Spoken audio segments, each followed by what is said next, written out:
Do you see any sensibility to selecting somebody completely outside of the realm of politics, but who clearly demonstrates, um, wanting what's best for the state of our republic? I mean, Andrew Yang is kind of outside of politics. I mean, he ran for president this year, Right. but besides that, he founded Venture for America, you know, uh, which is a nonprofit trying to help restart the American economy after 2008. But really, not a lot of policy experience. But it's clear that if you go on the websites of the Democrats in 2020, he had the most policy positions of anyone. He was talking about stuff like your privacy. He was talking about stuff like wildfires. He really cares about the issues that are facing America, not the issues that are sort of being talked about, which I think is important. For him, it's not just about the appearance of making America better. It's actually about what doing that and addressing things that maybe we're not talking about, because there's certainly issues that are not seeing the light of day, like automation, that he's really bringing out. So it's an asset. Brendan, you agree it's an asset to find somebody who's been outside of politics for a while, or who's never been in politics, right? I mean, to me, that's a huge asset of Andrew. Yeah. Yeah, I would agree. I would say that maybe I'm a bit more. I want someone to sort of stride the balance, or between establishment and sort of the people.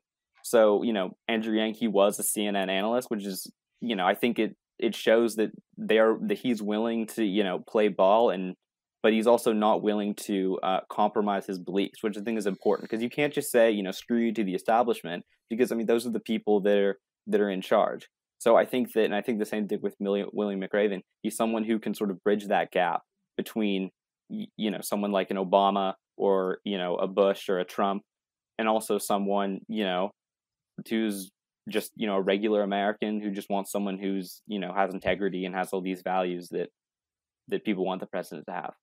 We have these moments. I think all humans have these moments with their friends, with their neighbors, with their family, where we sit down at a coffee shop, or we sit down over the dinner table, or we sit at a bar, and we have discussions, like deep discussions about what's wrong with the world, what's going on in foreign policy, what's going on in domestic policy. And we have these fantastic, productive conversations where we feel like we found these great solutions. And we sit, and these can be people who are on opposite sides of the political spectrum. And at the end of the conversation, we have this thing we say, right? We say, "Oh, I guess we solved all the world's problems," right? I think everybody's probably said that with somebody. It's like, "Oh, yeah, we just solved all the world's problems, ha ha ha." But that's reality, and that's what's so key about Unity, is that it really doesn't matter too much who we choose, because anybody who is outside of that system, I mean, your neighbor, your buddy, your bartender who you just sat and had a conversation with.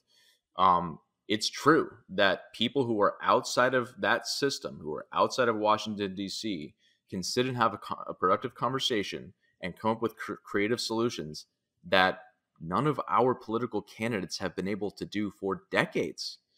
And so we need to start taking more ownership of that, and realizing that those everyday people who have everyday jobs, who are entrepreneurs like Andrew Bacevich, who are entrepreneurs like Andrew Yang, and who are historians and authors like Andrew Bacevich, or who are presidents of a university. We need to start looking at these people, because there are brilliant people outside the political spectrum, and they don't have all these conflicting interests that prevent them from making good decisions.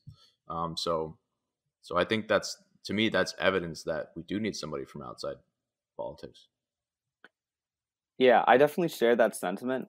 I guess my only concern comes from, that was the message of Trump, right? He was coming from outside of politics. And I think what sort of ended up happening is that he surrounded himself with sort of these, Wall Street stooges, or people like John Bolton, who've been, in politics for years. So even though he really wasn't, he was totally outside of politics, because he didn't really know any better, he surrounded himself with these people who were just sort of the same, right? And I think that's also something to consider too. It's not just about the person you elect; it's about who they're going to surround themselves with. Because you can't, when analyzing a decision, you need people to give you options, tell you what your resources are. You need qualified people to do this. And if those people are just, if you're this outsider coming in, but all the people you're talking to are insiders, you're going to effectively become an insider. So I think that, I do share the sentiment of having an outsider, but I do also think you need someone who understands the political machine and understands, and understands that on a deep level, so they can, try to use that when it is necessary, but then also say, hold on, this is a policy we pursued for, years, decades. It doesn't work. We need to, fix this. I think that's basically what happened with President Obama. I think exactly what you said is true of President Obama too. He came in as an anti-war candidate, was going to bring our troops home, and he got a lot of center right votes because of that pledge, including I believe Andrew Bacevich voted for Barack Obama in his first term because he was going to take the troops out. But guess what he did? He kept President Bush's Secretary of Defense. He brought on Hillary Clinton, who is a war hawk. He brought in all of these people who believed the opposite of what he allegedly believed. And guess what happened? He escalated certain wars. He got us involved in more engagements abroad. He didn't get us out of any of the conflicts. So you're totally right. And that's another thing that's beautiful about the Unity campaign is, they're not going to be beholden to these donors and things like that for ambassadorships and different positions in the cabinets and things like that. And our two candidates, they're going to have to satisfy the Unity voter base, which is from the left and the right. And they're not going to tolerate putting, these hyper partisans like John Bolton or Hillary Clinton in the cabinet. They're not going to tolerate it.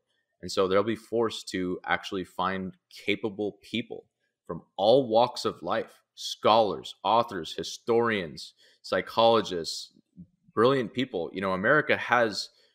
We have the greatest academics in the world. Everybody in the world wants to go to college in the United States of America. We have the best universities. We have the best academics. We have the best think tanks. And yet, none of these people ever rise to the top of our political leadership.